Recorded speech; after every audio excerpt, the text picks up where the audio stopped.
Hello, and welcome to the Mid-Ohio Valley Public Forum video podcast. I'm Jennifer Bryant. And I'm Kim Van Ryn. And we're your co-hosts. The current pandemic has changed life greatly throughout our country. And this is an election year. One of the big changes is that candidates can't campaign the way they normally would. So we hope through this podcast you can get to know the candidates better. If you're a candidate and you're interested in being interviewed, you can reach out to us through our Facebook page, that's the MOV Public Forum, or via email, movpublicforum@gmail.com. But you should do it soon because Election Day is less than 30 days away and people are already voting. This evening we're interviewing Chris Rexroad. Chris is a candidate for Parkersburg City Council for District 7. Welcome, Chris. We're delighted you could join us this evening. Thanks for having me. So for those who may have missed our interview with you that we did during the primary, which we're going to link below in the comments, take just a minute and give us a very short introduction. Tell us who Chris Rexroad is and why you decided to run for City Council. Okay, well, my name's Chris Rexroad. My main job is I'm a teacher. I teach 6th grade social studies. I'm a father. I have 2 beautiful daughters, and I have a wife that we've been married for 15 years that is wonderful and helps me out with those 2 daughters because I would be lost by myself. I'm also a Christian. My wife and I are members of Stout Memorial United Methodist Church, and I'm running basically just to represent my neighbors. I think Parkersburg is a great place to live. I want to make it better. I want to see Parkersburg reach its full potential. Well, Chris, we take for granted you're running for City Council to benefit the people of District 7. So first of all, tell us about District 7. Where is it located, and what are the, say, 3 biggest issues you see that impact District 7 specifically, and the biggest issues you see that impact Parkersburg as a whole? District 7 is kind of like the eastern part of North Parkersburg. If you were coming off Route 50 onto 7th Street, that's coming into our district. The district runs down 7th Street to about 13th Street, but it's the southern side of 7th Street.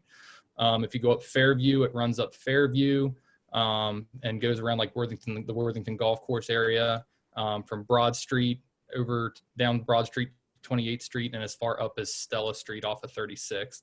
And we also have a couple neighborhoods there right off of Core Road.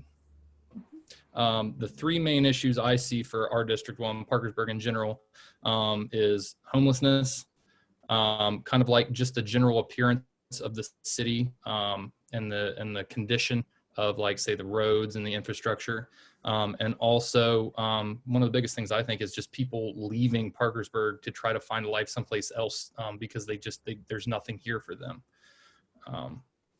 So those are the 3 issues I kind of see as the biggest problems, at least for my district and for Parkersburg in general. As a city council person, what would you want to see the council do to address these issues? Well, for the homeless issue, I think the city's got a lot of vacant land sitting around.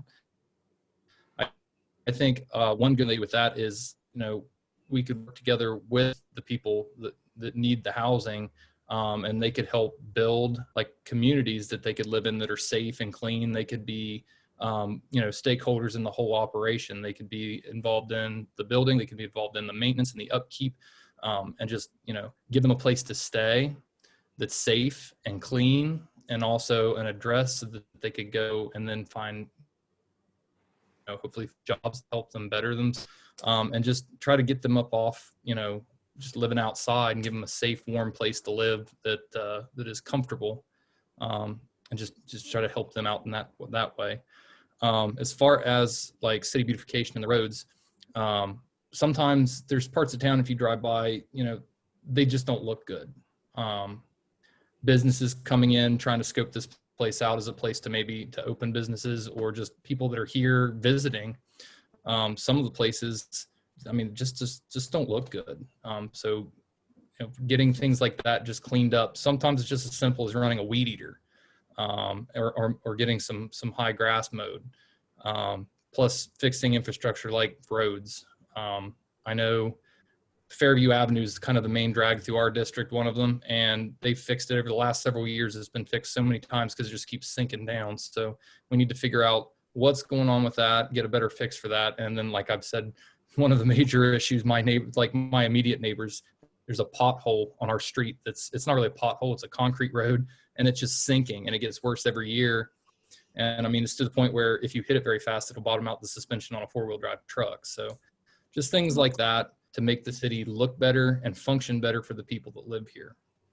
And then for people, having to leave to find better, better jobs or better thing. I think one of the major ways we can fix that is to bring in more jobs. And I mean, it sounds great to say, oh, we need to bring jobs in. That's a tough one to do.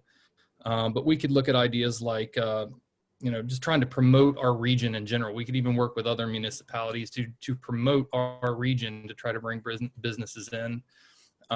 We could look at incentives for those businesses, not just tax breaks, but like tax incentives for job creation, like a job creation tax.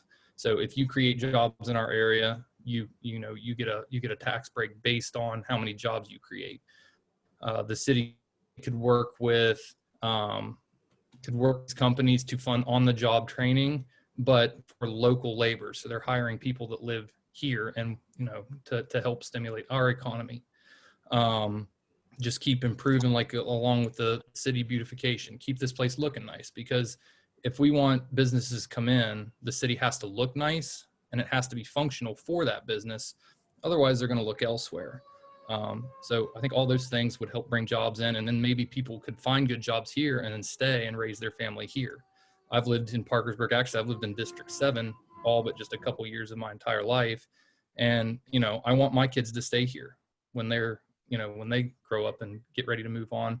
I don't want them to have to go someplace else for a job. I want them to be able to stay here in Parkersburg and be close to me. That's kind of the three things there. Yeah. Well, thank you. Voters don't often have the opportunity, especially this year, to get to know the candidates.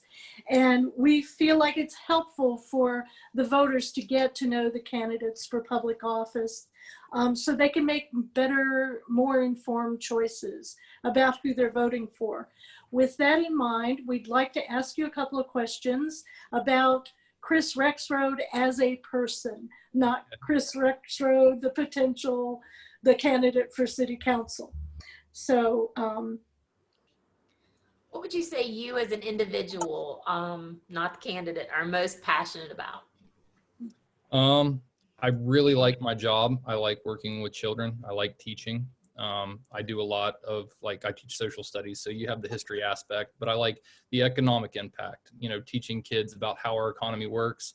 So as they grow up, maybe they can make a little better decisions. And I like the government aspect, teaching kids how the government functions, because as a citizen, it's our responsibility to know how the government functions and when it oversteps its bounds. I'm also really passionate about the outdoors. I love being outside. I like to hunt. I like to fish. I like to go camping and backpacking. So those are kind of like what I'm all about, the outdoors, and I really like my job. I wouldn't do anything else. what qualities do you value in the people around you? Honesty is the biggest one. We don't have to agree. As long as you are honest with me, I'll be honest with you, and we can work through things. So honesty is the biggest.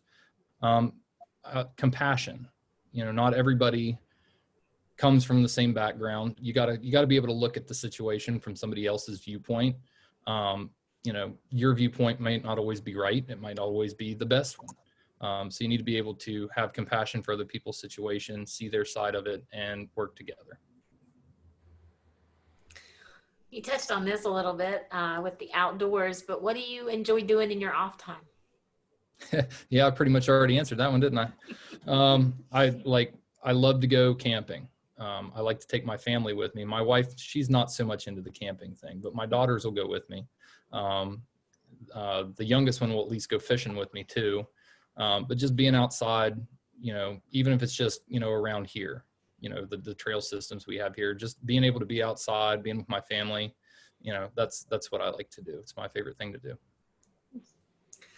Well, with that, we'd like to give you a few minutes to tell us and the voters anything you think we've missed, that you feel like we need to know, including how to get more information on your campaign or get in touch with you, donate, get a yard sign, etc. I have a personal Facebook. If you would be willing to let me put a sign in your yard in this district, you can send me a message on Facebook, Instagram, any of those social medias. I'm on there. I don't have like a campaign website or anything like that, but just get a hold of me on social media if you're willing to let me put something in there, or hey, even if you want to donate, I'm down. Just get a hold of me on social media. Okay, well, we appreciate your time and talking to us this evening, Chris, and we appreciate you being willing to step up and run for city council. We hope you stay safe and well, and everyone remember, wash your hands.